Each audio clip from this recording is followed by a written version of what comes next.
Hey, ladies and gentlemen, how's everybody doing today? 10 after 1 on a Saturday afternoon. Um, Guys, I want to talk about A.G. Russell knives today. And last week, our good friend Warthog, yeah, he did it to me again. Unfortunately, I knew of this knife being around the block many years ago. These two pieces here, they're called the Ranchers. They were purchased approximately 15 years ago. And these Sunfish knives here were also on the website. Their website hasn't changed a whole lot.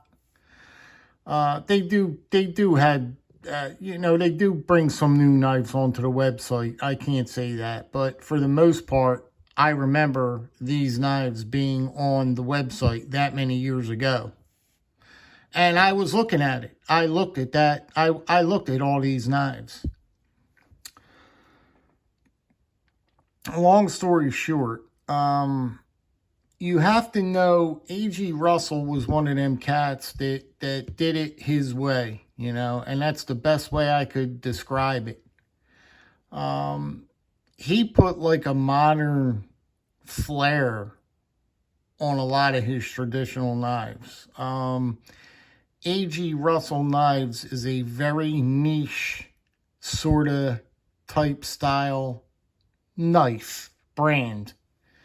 You really have to know what you're getting into when you dive into these A.G. Russell knives. You really do, because they are very far from your typical hardcore traditional knives. They are not.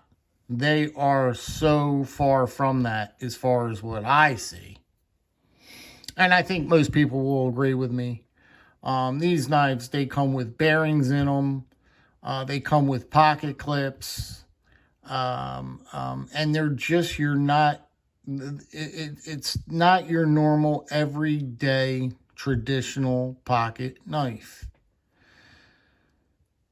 Now, I like them. It takes a special individual to really kind of see what there is, not to like, but what there is. You got to go a little bit further than that.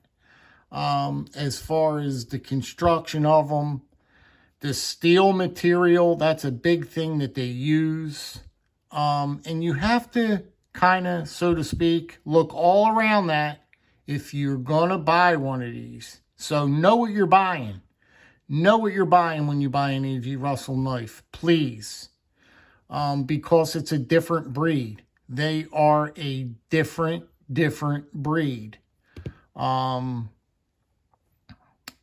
Their modern folders, if you guys go over and look at A.G. Russell's website, their modern folders are some of the most beautiful folders that I've ever seen in my life. It'd blow all your big companies away. Blade HQ, Knife Center, all the big brands. Just go over and take a peek at some of the knives that they're producing over there that are modern type, let's say flipper knives and the modern stuff.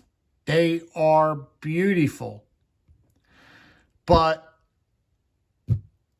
it's interesting. It's very interesting on the steels they're using. And A.G. Russell was one of those guys that made his knives. He knew what he wanted in a pocket knife, and that was it. There was no changing him.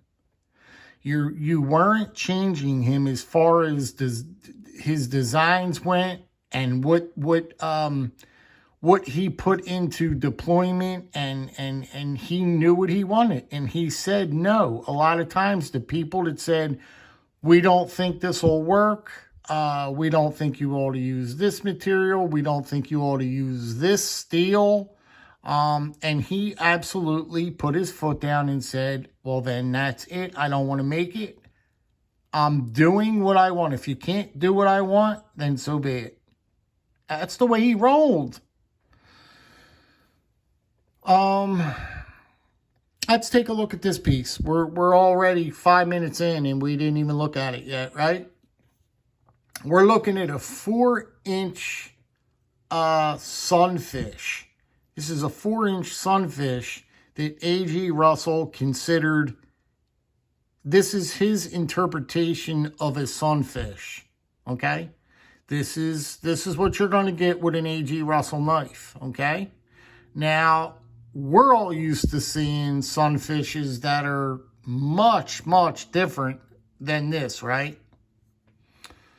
Well, A.G. always had a different twist he wanted to put on his knives. And this was his twist that he put on his Sunfish. This is what he thought his Sunfish should look like. And if I may say, it is a beautiful, absolutely beautiful piece.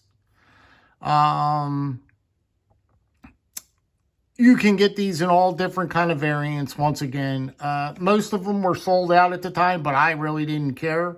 I wasn't after going for the, I think Rick got the one in jigged. The red jig bone was beautiful. You could get them in all the different colored jig bones and, like I said, all the different variants you can get. I went with the straight up G10, which I love. I thought it was a very, very fantastic move as far as my collection goes. You know what I mean? I've got plenty of jig bone and all that other stuff, and it didn't bother me. It didn't bother me not to have that. This black G10 appealed to me just as much, or more. Nickel silver bolsters up top here, nickel silver inlay, very smooth. Fit and finish is actually very, very good on this piece. They make very fine knives. They make nice knives. They really, really do. You've got this big flat grind blade up here, very broad, just meant for you could do a lot of beautiful, beautiful cutting with this piece. This steel is constructed of HCR13 MOV. HCR13 MOV. Now, we could talk days and days about that steel, right? I don't care as much because I know that what I am going to be doing with this knife, it's not going to hurt. I'm not going to be doing I'm not bringing this knife into a warehouse all day and blasting through zip ties, cutting fibrous stuff all day. That is meant for a different kind of knife. This knife is going to go into a leather slip, carried in your pocket. Although I may mention, it looks big and cumbersome. It's not that heavy. We'll get back to this in a minute. But the HCR13 MOV is not bothering me that much. But you must know, when you buy an A.G. Russell knife, he did most of his knives in HCR13 MOV. Now, I don't really, I would think that you would upgrade at some point, but they never did. A.G. Russell stood firm all these years, and you get what you get when you get one of these. They're going to come in HCR13 MOV. They got different steels, yes, but I'm saying this one I bought 15 years ago, the Rancher. It's done in HCR13 MOV. Just a lot of pieces are done in HCR13 MOV when you get one of these. The back spacer, you've got some gapping back there. That doesn't bother me at the least bit. It's a lock back. And that gap back, that little space back there doesn't really bother me at all. I don't care about that. For what I paid. I didn't pay a bundle for this knife. And I just like it. I mean, I think it's a really nice piece. I think it's a great conversation starter, and I think this is a me piece. And when I say that, I mean it's going to fit well into my collection. If you really came over my house and you dug into my collection, this would be a piece that fits perfectly into my collection. It's one of them pieces that I you know what I mean? It's a nice looking piece. And it will service you quite wonderfully with this full flat grind. And like I said, this cut wedge up here, it's a beautiful piece. Back here, we're going to get to what I don't like. And it's just a few things. But the few things are pretty big as far as I'm concerned. When I flipped it over, I saw the billboarding on the back that said HCR 13 MOV, and it said China, stamped real big, and it said patent pending. That I didn't appreciate. It's not so much that I didn't appreciate it, it's just that I was a little disappointed. I don't think they needed to put that on there. I think that there was a special reason why I think they had to put it on there. But I think the HCR 13 MOV would have been fine. That would have been enough, but they took it that step further and put China patent pending on it, which I'd actually like to get that blasted off there. So, I mean, if there's anybody out there that knows if that could be removed, that would be well appreciated, because I don't really care for seeing that on my blade every day. It's not like it's killing me, but again, I take the extra step to get that removed off of there. I don't want to see that. I don't care to see that. So that was a pretty big, strike for me. That's just the way it goes. Some people that wouldn't bother. You know what I mean? To me, stamping that big China on there, it made a difference to me. But moving right along, we're not going to talk about that. It is what it is. The blade grind is absolutely fantastic. Very even, very, very sharp. Very sharp. What I am going to do is I am going to take this one to the stones, because I want to try and polish this edge a little bit, and then I'll take it to the strop and I'll show you guys how it comes out. Other than that, I really have no problem with HCR 13 MOV. When Spyderco first started, that's the only thing they made their knives in, is HCR 13 MOV. And nobody batted an eye at that. You know what I mean? It's not that HCR 13 MOV is that bad. It's just that there's so many steels that went up and up and up. And now it's just like, oh, HCR 13 MOV. HCR 13 MOV is just a fine steel, okay? Again, if you are doing any kind of vigorous work in warehouses and really, really using your knife in and out of your pocket all day and all night, then I can see M390 and all them other super steels, yes. But for the everyday guy that pulls out their knife, I'll bet you, and I'm even shooting high, 3 times a day to cut something simple. HCR 13 MOV is not going to be enough for you. It's all in the head. See, that's what it is. HCR 13 MOV. Oh, it's so soft. The seal is so soft. It's no good. It's not. you're way off topic with that. You're way off. It is what it is. But there's only one major thing that I didn't appreciate about this knife, and it was the billboarding on the back. That's basically about it. You got these beautiful little nail nicks up here. A.G. Russell puts together a nice knife. A really, really nice knife. It's really pleasing on the eye.